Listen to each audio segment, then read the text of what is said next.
Aí galera, eu vou te ensinar um jeito de você baixar suas músicas sem precisar de um palanque, MP3, os outros, esses outros, né? Ensinar para o seu navegador. Aí você vem no YouTube. Primeiramente que mostra meu canal, você se inscreve nele. Até agora eu pus um vídeo. Aí ó, novo, como apagar a navegação. Aí vamos lá. Acho quando clica baixar a música do MC Pedrinho. Aqui MC Pedrinho.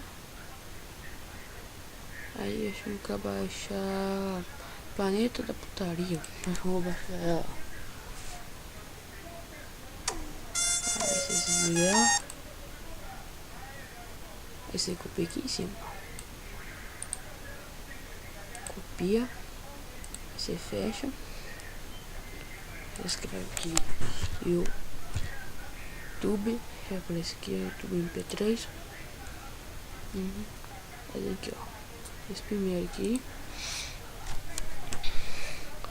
Você apaga, tá aqui.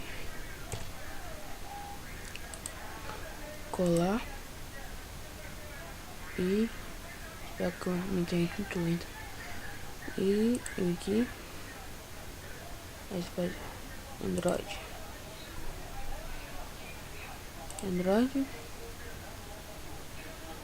Aí até lá, mano.